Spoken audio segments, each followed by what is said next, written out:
Yo sé que su mamá ha estado enferma, yo sé lo de su niñito. Obviamente le está pasando algo. Me dicen que no tengo papá. Y yo me conduelo, pero yo llevo 40 años construyendo mi imagen. Y si no la conservamos, el alcalde nos va a quitar de acá a todos. Vivir o morirme, a mí eso me tiene sin cuidado. Yo no le tengo miedo a la muerte. Tú se lo explicas a tu nieto de 4 años, que su abuela se va a dejar morir y que la gente se deja morir cuando tiene miedo. Entonces no hay novio, novia, novie. Tengo un hijo. ¿Y qué? ¿Cómo es el cuento de Antonio y el papá? No hay papá de Antonia. A mí el temor que me da es que le pretendan meter de padrastro a un tipo como ese. No se asuste. Yo no estoy asustado, no se asuste. Nosotros no hemos hecho nada de mal. Que yo ya no sé qué está pasando en esta oficina. No, Silvia, eres una persona increíble, una mamá increíble.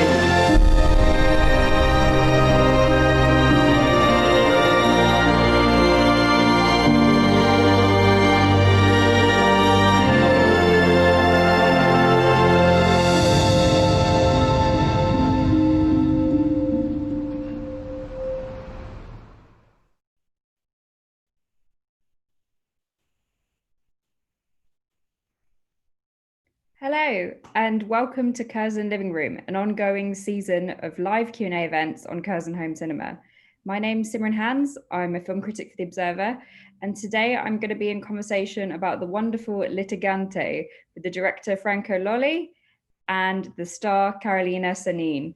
If you're watching with us live, we're taking your questions via comments on YouTube, Twitter and Facebook. The Twitter handle is @Curzon Cinemas, so please use the hashtag Curzon Living Room, and we'll read out as many as we can, and we'll get to your questions. What a pleasure to have you both here, coming all the way from Colombia. I wanted to start by saying something that I know, and I'm not sure the audience are aware of it yet. You two are cousins. Yes. Also, Leticia Gomez, who plays Sylvia's mother in the film, is your actual mum, Franco.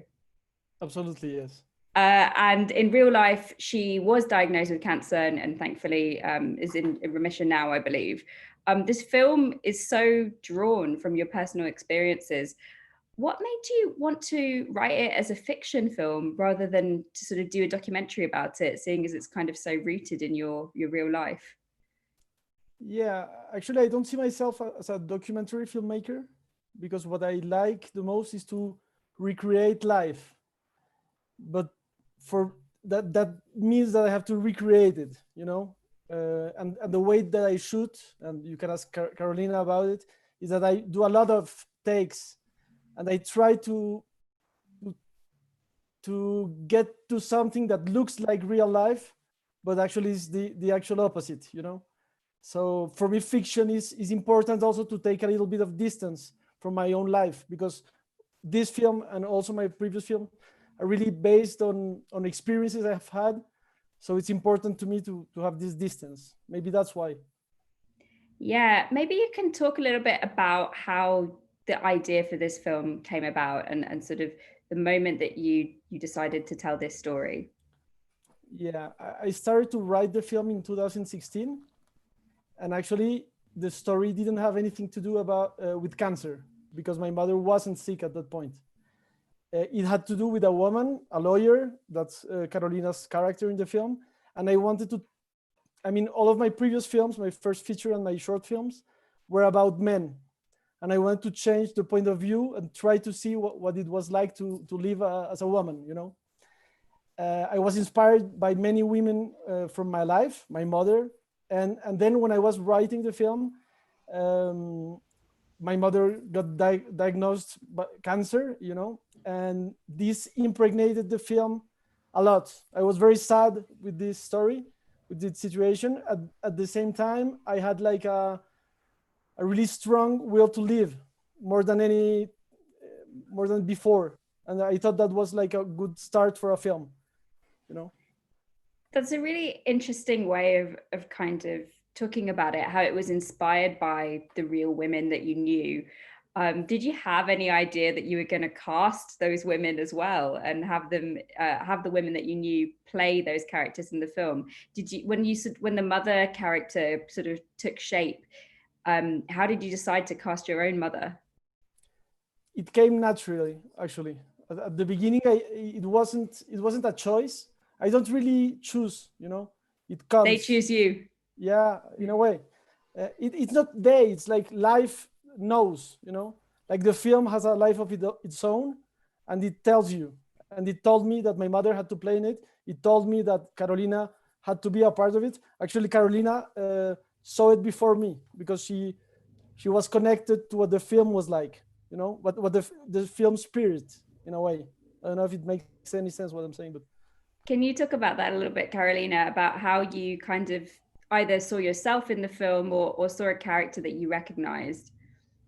Well, yes, Franco was casting people for the role, and then he asked for my help with the casting, and I gave him some ideas of people that I knew and that could play this character, but I wanted to play it from the start.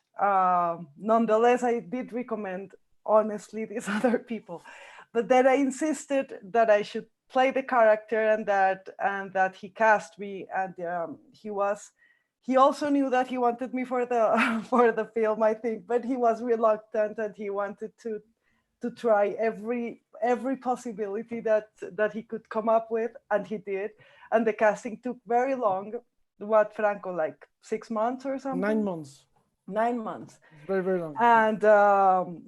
And then at the end of this road, I insisted again, hey, Franco, do you know now that I'm gonna play the role? And he then said that he wanted me to play Sylvia, and we started working. What was it about Sylvia that you sort of felt drawn to as a character? Well, I know Franco, as you said, we are second-degree cousins. Our mothers are first cousins, and there's a lot in common in our history, both his and mine, with our mothers. Both of our mothers are lawyers, and they are related, and in some ways they are alike, and in some ways Franco and I are alike too. And the character of Sylvia is in part Franco. And I knew him, and I knew how I could play that relationship, drawing on my relationship with my own mother and his with his mother. And that's what interested me, to explore that, the meanings of being in a difficult relationship with one's mother. And then I just wanted to play a character in a film. I think I thought it was fun, and it was a good for a change. And then I liked Franco's films, so I thought that I could interpret what he usually sees and what this was your first acting role. I'm correct in thinking. Yes.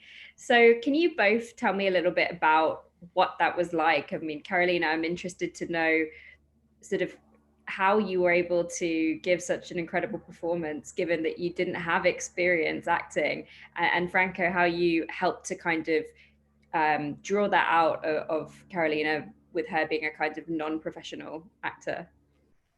For me, it's not really different if an actor is professional or not. It's like you can have a professional actor acting bad and a non-professional acting very good. And it depends on the connection of the person with the character, with the director, with the story, and also the work that we do on set, which is it's a very difficult, because you have to go where I want to go is to find emotion, and to find an emotion that looks sincere and honest and real. It takes time, So I would say, like, time. We shot for 8 weeks, which is a lot for a film with a small budget like ours. I don't know. I really don't know how it comes to life. But what I know is that when it comes to life, I see it and I say, okay, this is good. But sometimes the actors they're portraying a character in a way that wasn't the way I imagined, and actually it's better. You know, you have to. I don't know how it works. It's like magic. You know, it's weird to say, but at some time it's like alchemy. How do you say alchemy? Is alchemy. Yeah, alchemy. You know, it's like Mm-hmm. you know, you don't know how it works, but at some point it works. Yes, it worked like that, and I think that even though I didn't have any training as an actress, I had thought a lot about acting, not about acting myself, but about acting in theory. And I had written about acting, and I am a writer. And when you are a writer, you interpret the role of the author in the first place. You have to do voices in the texts that you write. Like, you create a character from which you deliver those texts. So I think that acting is at the base of every other art. And on the other hand, I have been a teacher for many years, and that's also a scenery, and that's also a performance. So I know how to do roles that aren't myself and that are myself at the same time, I think. I think it's the same for my mother, who is a lawyer, you know, and for lawyers, you have to act every day, otherwise you can't do your job. Completely. I think with lawyers, it's so much of being able to give a performance in court, or in a boardroom, and you see that in the scene of Sylvia sort of talking on the radio, right? She has to give this performance that's at odds with sort of how she's feeling and where she's at emotionally. I'm interested in like the writing of the film, because the dialogue feels so natural and so authentic. I'm curious to know how much of that was sort of on the page and how much was improvised. I would say all of it and all of it. Because we did write the dialogues for a long time with a couple of screenwriters that are French. So we wrote in French, then I translated into Spanish. And then I didn't give these dialogues to the actors, to the actresses actually, and they would improvise around the scene, and then we would find the dialogues together. And sometimes if it wasn't that good, I would go to my dialogues, but if it was better, it was better. So I would say both, actually. Yeah, we never saw an actual text, except for some scenes. For example, the radio scene, we saw some kind of sketch because I had to use some specific terms that corresponded to the legal process. And then, of course, also the scene at the courthouse, that was also written. But aside from that, we didn't never see anything written. He would describe the scene to us, and he would sort of know where he wanted the scene to end, what he wanted to happen in the scene, and what he wanted the scene to transmit.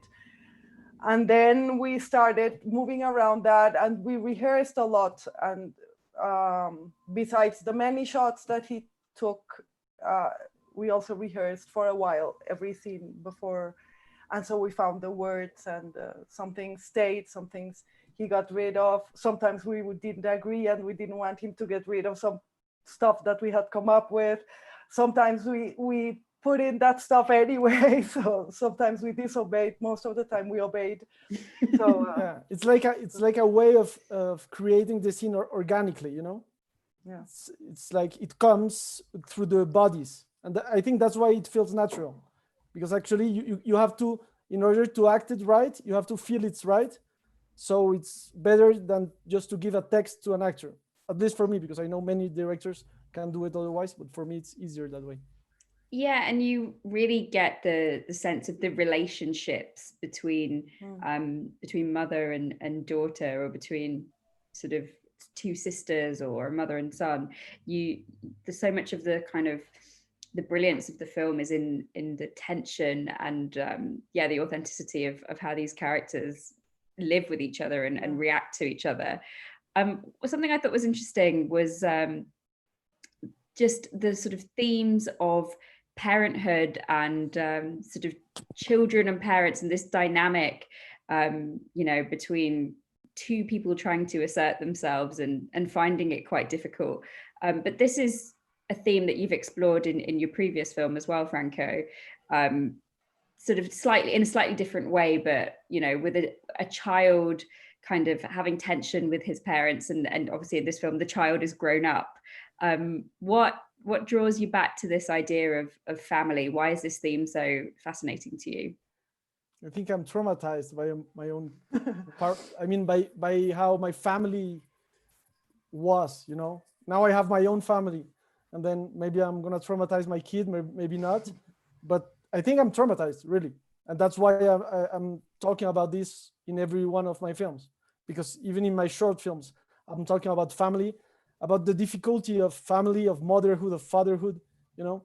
I don't think it's given, you know. It's natural, but it's not given. It's not easy to be a parent, or even to be the son of my mother, or, you know, how does it work? How do you feel that every day of your life?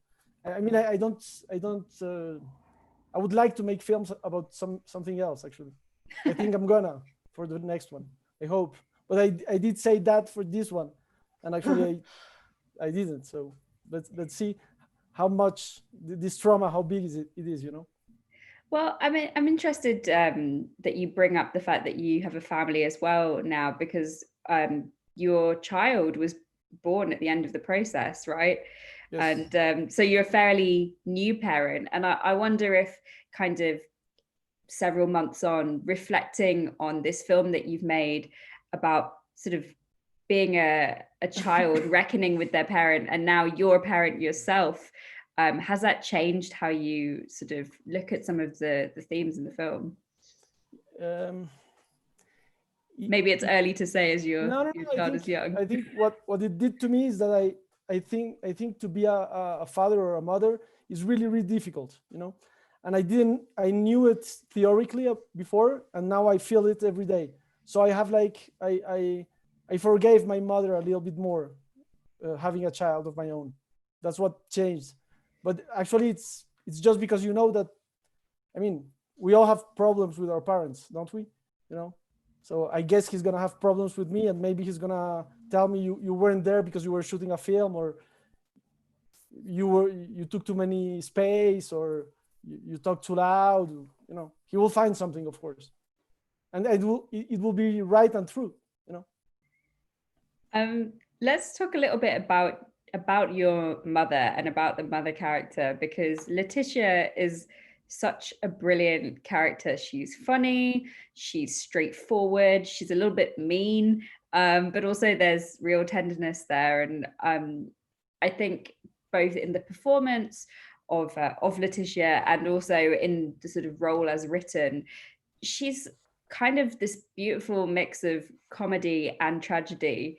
How did you work together to sort of balance those kind of things, to make sure that it wasn't sort of too one thing rather than the other? I mean, I think like in every film, it's a lot about editing, you know, because on set you have both. You have, sometimes it's overacted, sometimes it's not enough, and then in editing you can shape the character. But she's like, I mean, she's not exactly my mother like Leticia in the film, but a lot of the things she does in the film come from her. So I think she takes a lot of pleasure on acting, and when you take this pleasure, you have some comedy, I guess, or you can be. She's a little theatrical in her acting also. She wanted to be an actress when she was a child, so I guess something comes from there. And then the tone, it comes also when I was reading the first ideas for the film. One of the ideas was to make a film that was a comedy about this character, you know, the mother, and then it switched to the other film. So I guess something of the comedy stayed without me noticing, you know. But I like it actually, because I think comedy is important just to be able to live, you know. And I think as well, in the case of this film, it sort of makes the tragedy more bearable, right? We can handle how kind of painful parts of the film are, because there's a lot of humor that's very relatable. I love the screaming matches between mother and daughter. I find those so kind of funny and brilliant. We've got a question via YouTube from someone called Emmanuel Villa. It's a question for you, Carolina, and they ask, did your acting experience change the way you read dramatic texts like Hamlet? I actually teach Shakespeare at the university, so I would want to say it did, but I'm not conscious that it did. So probably it did. What I'm conscious of is reading a classical theatrical text and then thinking more often how I would perform a line, and that's one thing that I would like to do. I don't know if I would be in a film again, but I would love to perform a text, because after this experience of performing a character without a text, then I would like to do the opposite. Starting from a text, build a character. I think that's completely different from what I did, and that would be very exciting to try. This person suggests Hamlet as a text, but if you could choose any, what would be your dream text to perform? Oh, one by Ibsen, any Ibsen, any female character by Ibsen. We also have another question from Camilo Morales, and they ask, Franco, I'd like to know how much of the story is made in the editing room and how much control do you have in the edit? None of the story is made in the editing room. I mean, everything was written, or the idea, when I told the film to Carolina the first time, I think when she sees the film at the end, she sees exactly what I told her. Yeah. But you change, I mean, you shape the film. It's like a sculpture, and you make it can be more round or more edgy, you know? And I'm always in the editing room every day, at least every afternoon. I try to sleep in the morning and to come with fresh eyes in the afternoon. But sometimes I can't do it, and I come in the morning also because I'm very anxious and I'm a bit of a control freak. So, but I have the chance to work with 2 editors at the same time. So I can't be in both editing rooms at the same time. So that gives them some space, which is good. I'm very bad giving space. I think it's interesting that you sort of describe the structure of the film as something that you start with as you're writing in the script. And, you know, I know a lot of filmmakers find that structure afterwards, but you sort of start with it going in. Because I only have that, you know, I mean, when I say that, this is true. And at the same time, when I was going into the shooting, I was changing the scenes from plays, and the day of the shoot, you know. And in the editing, of course, we switched some scenes, but it doesn't change the global structure of the film, which is actually, I think the structure is the most important in a film. It's like the soul, you know. And that I would have liked to work a little bit more on that structure, because actually I would have been more free on shooting and editing, you know. We've probably got time for a couple more questions. This one comes from Nick Marios. It's also via YouTube. He says, did you ask the boy playing the son to act as though he was not aware that his granny was dying, or was he not given any instructions? Was this his first acting role? So maybe you can talk a little bit about the young man who plays Carolina's daughter in the film. Antonio, yeah. It was his son, first role. sorry, daughter. It was his first role, of course. I mean, he's a boy, you know. I hope it's always the first role of a 5-year-old boy. If you have done 2 films when you're 5 years old, your life went very badly, you know. What can I tell you? He was the first actor that I chose because I was fascinated by this kid. You know, I saw something of, I guess, of me and of some people I love in him, and I didn't tell him much. You know, he knew, because he was very, very intelligent, so he knew everything. But I didn't tell him to. I mean, he didn't care. He knew it was a film. I don't know how. He was the one that maybe knew with Carolina the most that it was just a film. So when he saw my mother shaved or dead. He just wanted to see how she looked, but he didn't really care. So it was good. It's normal that he didn't care. He's a boy, He's not supposed to care about a film. If he did, he would be a bad actor, I think. He also came up with some lines himself, with some really good lines that no one told him, and that were key. Like when I arrive home and he asks, where were you, with whom, what friend, that was his, and it was amazing because it made the scene. Yeah. He's so brilliant. I have a question about actually Letitia's shaved head, because that scene is so moving, and this really beautiful track plays. It's a song called Pledging My Love by Johnny Ace, and you will have, if you watched the intro to this Q&A, you would have heard it in the trailer as well. How did you come to that song? Because it just works so well in that moment. Yeah, it wasn't the original idea. The original idea was we were thinking about Italian music, and we tried it and it didn't work, like Al Di La and things like this. And then the editor came up with that song because he liked a lot that song in a Martin Scorsese film, in Mean Streets. There is that song, but it's in a fighting sequence. And he loves Scorsese, and he told me this could work. And I saw it. I said, that's gonna be this amazing, but I don't think we can afford it. And then actually we couldn't afford it, but we did, because it was so good. And it was such an important scene. It's a scene that I lived with my own mother, Actually, the day that we got the funding to make this film, I had to shave her head because it was too itchy because of the chemo. So it was. This is why there is champagne in the scene. It's because in real life we had champagne to celebrate that we got the money to make the film. So we kept the champagne for the film, and it's very nice. It's good, It's like it gives life to something that brings you to death in a way. It's a really beautiful scene. I think it's one of the most kind of moving parts of the film. Alexander V. Morea asks, in light of the current situation of women in Colombia, how do you see this female story in the film and the conflicts presented during the story? That's a question for Carolina, I think.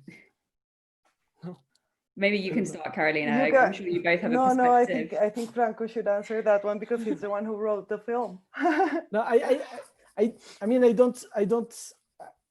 would say that I don't know, because it's a moving context, this place of men or women in society. So it's very difficult I don't know if the film portrays strong women, that's all I know, because I was surrounded by strong women all of my life, and I'm drawn to strong women.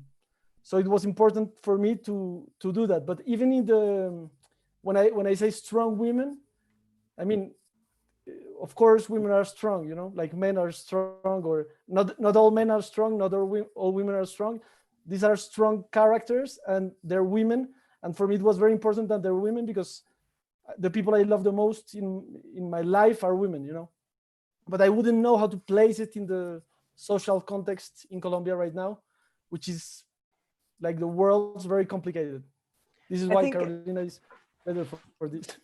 I think it's very important also to keep in mind that that this is a film made by a man, but in the shaping of the film and not only in the thinking of the film, women intervened. The mother and myself and the actress that plays my sister, and that's important because we weren't only his actresses, but also up to some degree we were co-authoring the film at the same time as we were interpreting it. And I think that is that changes the classical relationship between the director and his actress, which is also in a way an abusive relationship. Even if it's not abusive, the definition of it is abusive. So I think it's important to look at that also. And the fact that he wanted to portray himself, his autobiographical character, in a woman who's myself, and I think that when you were talking about the comedy and tragedy in Leticia's character, I think that's the key to it too. There is always this ironic consciousness in the actresses and characters that allows both the public and the actresses to laugh about the drama of that is being portrayed there. And I think that also gives more dimension to the femininity portrayed in the film, another dimension or more texture at least. Yeah, I'd agree with that, and I think it's really worth celebrating. This film is a real collaboration between the actresses and the filmmaker. Yeah. And I'm so happy to chat to you about this film. I really think it's special. I think that's pretty much all we've got time for. So I'd like to thank Curzon Artificial Life for making tonight's event possible. And most of all, thank you to our guests, Franco Lolli and Carolina Sanín. Litigante is available to stream on Curzon Home Cinema. And if you enjoyed the film and this event, please tell your friends about it or go and watch it again. There are a couple more upcoming events in the Curzon Living Room, and they include this Thursday on the 16th of July, the one and only Werner Herzog in conversation with the brilliant broadcaster Francine Stock about his new drama, Family Romance LLC. And next Monday on the 20th of July, we have a special event for Come As You Are. This is a new comedy drama in which a traveling nurse takes 3 disabled men on a trip to lose their virginity. Ian Hayden Smith will interview the filmmakers and Asta Philpott, whose story the film is based on. Plus, there'll be a special appearance from comedians Sally Phillips and Ronnie O'Connor. You can follow Curzon Cinemas on Twitter and Facebook for all the latest updates. That's it from me. Thanks and good night.